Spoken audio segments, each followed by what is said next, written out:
everyone, welcome back to Steven Watches Movies. I'm Steven and I love watching movies. Today I am going to be discussing Emilia Perez. Some people may question why I'm bothering to do a video on Emilia Perez at all, since it's such a divisive film. Well, the answer is that I just wanted to do a video on all the Best Picture nominees. This review is hopefully not going to be a hate fest because I do like positivity and I don't want to focus on negativity. With that being said, I do have some issues with the film. I know everyone has issues with the film, and I just want to talk about it. So let's dive in. Emilia Perez originally had kind of taken the world by storm in a sense. Things have kind of changed, and it really hasn't had anything to do with the movie itself. Really, it surrounds one person in particular and how they've kind of handled the award season and things that have come to light and controversies and debates and things like that. But the movie itself has actually kind of been resilient through it all. It's, it got the 13 nominations at the Oscars. Zoe Saldana is still winning all of the Best Supporting Actress awards that she possibly can. So it is to a degree still resilient. However, I think the chances of it winning ultimately Best Picture are now gone. Emilia Perez follows Rita, Zoe Saldana, an ambitious lawyer recruited by Manitas, a feared cartel boss played by Carla Sofia Gascon. But Manitas doesn't need legal advice. He wants out. He wants to disappear and finally transition, becoming Emilia Perez, leaving his violent world behind. The story kind of unfolds in different parts. There's songs sprinkled throughout, as it is a musical. I felt it was very piecey to it. It didn't feel cohesive. It really does feel like there's three sort of sections to the film, and they don't really fit together all that well. Themes: identity, transformation, redemption, accountability, power, oppression. These are all themes that you could potentially lift from this film because they're all there to varying degrees, and whether or not they succeed in their themes and messaging, that's a whole other topic. Do all of them work? Or do any of them really work? Not really. Identity and transformation are kind of the easy ones to understand and pick out from this film. And whether they're handled well or not, they are pretty straightforward and they do form the basis of this film. Redemption and accountability? It's there. The themes are there. I just don't necessarily agree with how they're portrayed. To have the history of doing the killing and then later on healing through uncovering the bodies and reconnecting these families with their dead loved ones and being seen as kind of a hero for it, I didn't necessarily like that. Emilia's transition is supposed to represent more than just gender, and honestly, if this were a better film, I think it would work. And it may deserve the acclaim it's getting. Controversy. While Emilia Perez has been praised by some, it's been, trashed by others. It hasn't escaped controversy. A lot of controversy. One of the most discussed aspects in terms of the controversy is, of course, Carla Sofia Gascon, who plays Emilia Perez in Emilia Perez. I'm not going to go into what has happened for two connected reasons. One, so much has happened that there's no time, but also I want to keep this review to the film itself and I don't want to go off message. I also just want this video review to be more in terms of criticism and not trashing it. So anyway, some critics have argued that humanizing a cartel boss glorifies or trivializes actual trauma or violence that does occur. I would say that's the least of my worries in this film, to be quite honest, because mainly I think humanizing a cartel boss is a great idea in theory. I think making characters more complex is always the best route to take it. I just don't think the execution of what they've done in the film was handled well.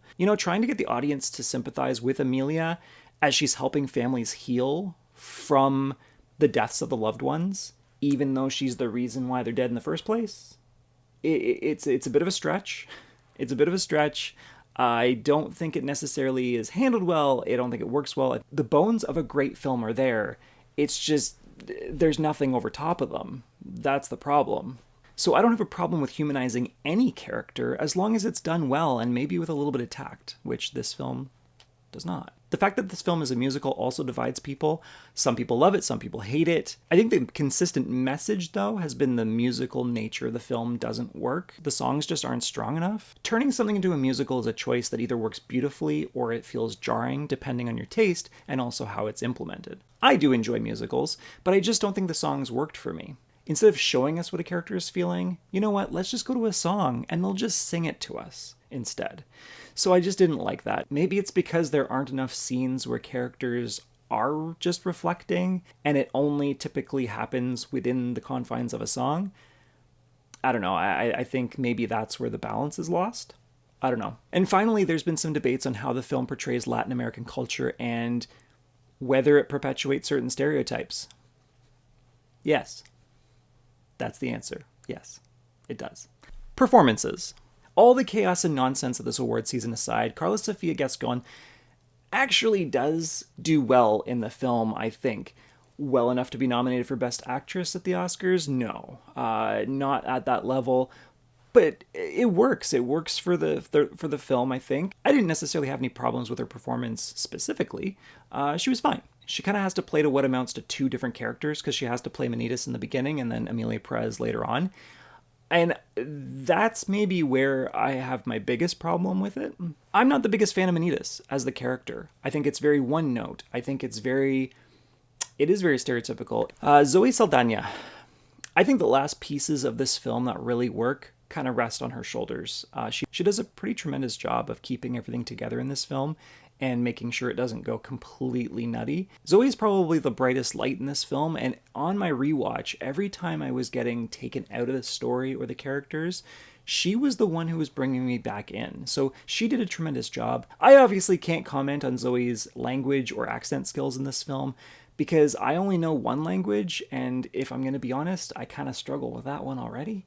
I will say that there are times in this film where it doesn't sound consistent, and it almost sounds like her American accent wants to sneak in there every once in a while.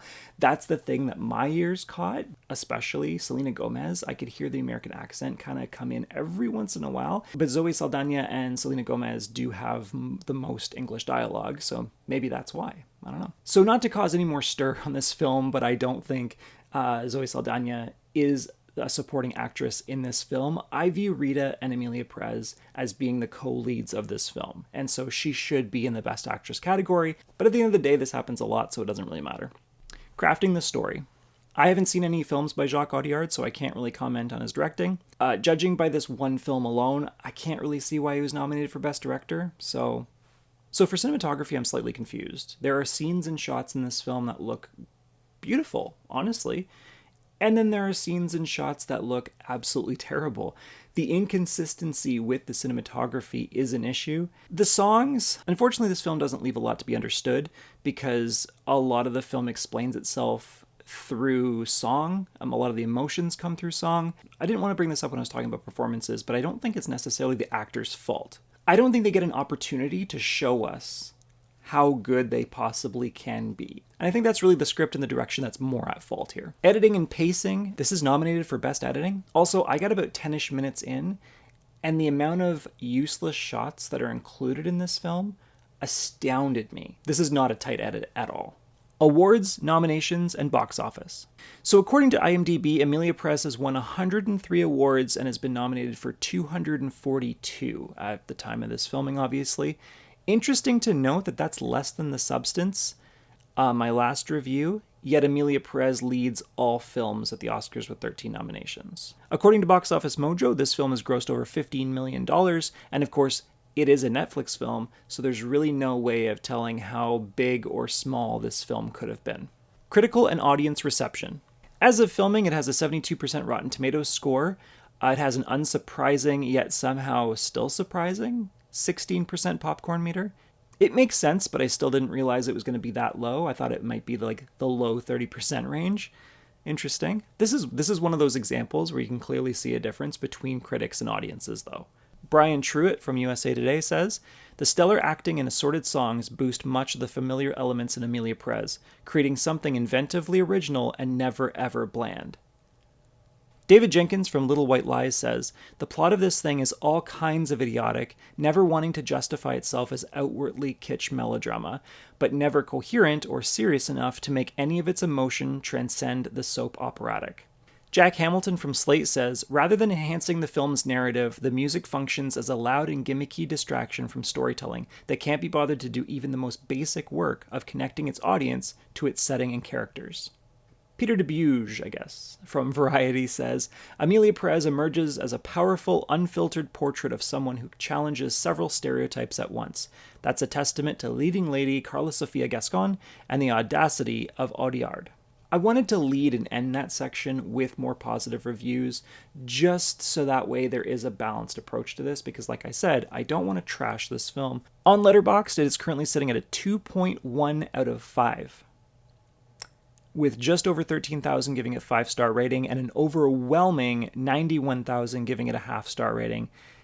This clearly shows you how all over the map this film can be with some audiences. But ultimately, it didn't connect, and it shows with a very low 2.1 overall. It is by far the lowest Letterboxd rating for a Best Picture nominee ever. Even Crash is sitting at a respectable 3.0. Oscar chances.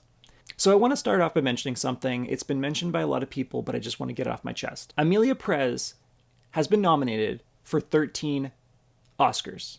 That is the same amount as these films: Gone with the Wind, From Here to Eternity, Forrest Gump, Shakespeare in Love, The Lord of the Rings, Fellowship of the Ring, Chicago, The Shape of Water, and Oppenheimer. How Emilia Perez can be in that same conversation as those films is nuts. I think even the people who love this film can probably understand that 13 nominations is high for a film like this. And honestly, if the sound categories were split like they used to be in sound mixing and sound design, this would have had 14 nominations, and it would have tied the record with 14. Okay, so now that I got that out of the way, let's dive into the 13. I'm going to try to be brief because there are so many to get through. Best Song, it has 2 chances at this award, with both Mi Camino and El Mal being nominated. It pretty much has this one locked down. It will win. I think probably El Mal, that's the one that's been winning the most awards, but it's got this category in the bag. If another film wins this category, I think this would actually be a pretty big upset, considering. Sound, I don't think this has a shot at all of winning. Dune Part 2 will probably be taking this, and honestly, Emilia Perez shouldn't have been even nominated in this category. Best Score, again, no shot at winning. It has to be 5th place in this category, right? The fact that it was nominated is undeserved and wild in my opinion. So yeah, no shot with score. Makeup and hairstyling. Like I said earlier, the makeup is weird. At the beginning of this film, I do not like it. I don't think it's going to win. I think The Substance is going to take it anyway. And really, you've got The Substance, you've got Wicked, you've got A Different Man, you've got Nosferatu, you've got contenders in this category. Basically every other nominated film in this category is a real contender, and Emilia Perez is just sitting on the sidelines. Editing, another one that I have a problem with. Editing is not a strong suit in this film. Like I said, there are so many useless shots that are just inserted for no reason. It's not consistent. There's no clear direction for this film. And you know what? I don't even necessarily blame the editor for the poor editing in Emilia Perez, because ultimately it's the director's responsibility to carry out their vision with the collaborative team around them. So I don't blame the editor at all. Cinematography, another no-shot category here. Another nice to be there nomination for this film. It's not good enough to even compete, especially because you got some really heavy hitters in this category. International feature. Okay, so we finally come to a category here that it has a shot in. Let me say this, though, it shouldn't. There are at least 2 other films, I would say even 3 other films. I haven't seen The Seed of the Sacred Fig yet, so I can't include that in the conversation. But I did see I'm Still Here, I did see Flow, and I did see The Girl with the Needle. Flow, The Girl with the Needle, and I'm Still Here are better than Emilia Perez. So Emilia Perez should not have a shot at this category, but honestly, I think it's neck and neck with I'm Still Here. Am I hoping I'm Still Here takes it? 100%. I think that film should definitely take it. I think that film should take Best Picture. So those are my thoughts. But at the end of the day, will Emilia Perez prevail? There is a chance. I honestly, in my mind, I really am kind of 50-50 on this. Not on who should win, but who will win. And I just think that because everyone has soured on this film in a lot of different categories and ultimately Best Picture, I think that they're going to still want to vote for it for International Picture because they want to see this film win something and have it be a big category like International Feature. Adapted Screenplay, no real chance for Emilia in this category, so I'm just going to move on. Supporting Actress. Like Best Song, I think Best Supporting Actress is a lock at this point. I think Zoe Saldana has this in the bag. So I believe that Emilia Perez will win this category, with Saldana taking home the Oscar. I think she was able to navigate through the controversies and the chaos very well, actually, and she came out pretty much unscathed, which good for her, because honestly, she had nothing to do with it. She was in the film, and that's about it. She had nothing to do with anything outside of the film. But again, should she be in the Best Supporting Actress category? No, I don't think so. I think she should be in Best Lead category, but it is what it is. Actress. I'm not sure there has ever been a nominee so not guaranteed to win. Right? Because even on those races where, you've got a 1% chance of winning or a 2% chance of winning, Carla Sofia Gascon at this point has like a negative 50% chance of winning. All of the other categories that I've said that have no chance have a significantly higher chance than this category. This actress imploded on an epic scale that we've really never seen before. She went from someone emerging on the international stage to basically nothing within weeks. Director, I think Jacques Audiard has a slightly better chance of winning than James Mangold, but that's about it. I really do think it is Sean Baker and Brady Corbet. Corley Farget is kind of the third choice there, but I really think it's Baker or Corbet. So Audiard is just a happy to be there kind of thing. And Audiard won't win. Best Picture. So make no mistake, if Emilia Perez hadn't imploded like it did, this would have a significant shot of winning Best Picture. And that is pretty insane to say. We see that in the nomination count. It wouldn't get 13 nominations and not have a shot at Best Picture. Now, there have been other things like this in the past. Killers of the Flower Moon just last year got 10 nominations and went home completely empty-handed. So it does happen, but I think having 13 nominations, leading the pack, winning the Golden Globe and winning other awards, that's a real thing. Would Emilia Perez have taken tons of awards home, even if it hadn't imploded? No, it was never going to get editing or cinematography or score or that sort of thing. But I think you would have had... I really do think it would have had a really good shot in Best Picture. On the Award Expert app, users have it in 5th place for Best Picture still, so still, even after everything, people are still nervous that it could get the votes. With preferential balloting, I don't want to say that it has a 0% chance, because you know what? If enough people have it in the 2, 3, 4, 5 category, and you've got some ones, and things happen the way they happen, you never know. Honestly, I think it's between Anora, The Brutalist, and Conclave. I think that's kind of where we're at. I don't think any other film has a significant shot at Best Picture at this point. But I don't want to say it has a 0% chance, because that's not necessarily true.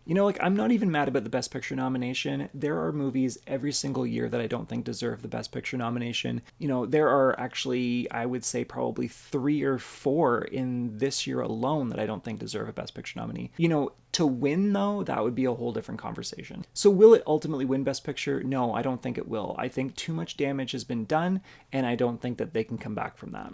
So to recap, I think it's going to win 2 awards, Best Song and Best Supporting Actress. I do think it could take a third if voters don't put their weight behind I'm Still Here in International Feature category. But aside from that, I think that's it. I think 2 wins are pretty much locked, and a third is a possibility. I don't see anything past that. Come Oscar night, if it did end up winning 4 or 5 awards, I'd be interested to see what those categories were, and it would be very surprising. But ultimately, I think the ceiling is 1, 2, 3 for Emilia Perez, but most likely 2. For me, Emilia Perez is interesting for its severely flawed execution, its implosion during awards season. How will Emilia Perez be looked at 10 years from now? That's what I keep thinking about. When we look back at the 2025 Oscar race, what are we going to say about Emilia Perez? I don't think it's going to be the same conversation as, let's say, like a Crash or a Shakespeare in Love. Those films are largely forgotten, except when talking about the fact that they won over better films that are remembered as like masterpiece classics almost in Saving Private Ryan and Brokeback Mountain. So I think the 13 nominations and the implosion is what's ultimately going to be talked about, but it will be interesting to see how we discuss this in the future. So who should watch this? I honestly don't know. If you like soap operas, then you will probably actually like Emilia Perez, to be honest. It's it shares a lot of traits with that genre. And I don't mean that in a negative way. I really do believe that it shares traits with soap operas, and I think it's kind of meant to be that way in a sense. But it doesn't work. It doesn't work as a drama, it doesn't work as a musical, and it doesn't work as a soap opera. I think if they had just picked one clear direction and really went for it, I think it would be significantly better. So have you seen Emilia Perez? How many times have you seen Emilia Perez? Because I've seen it twice now. So, and what do you think of the 13 nominations? Did it deserve all 13, some of the 13, none of the 13? And do you think it's ultimately going to take home any awards? And what percentage chance would you give it in Best Picture? The Oscars are literally days away, so we'll finally have our answers. Anyway, let me know in the comments, and I'll see you in the next video.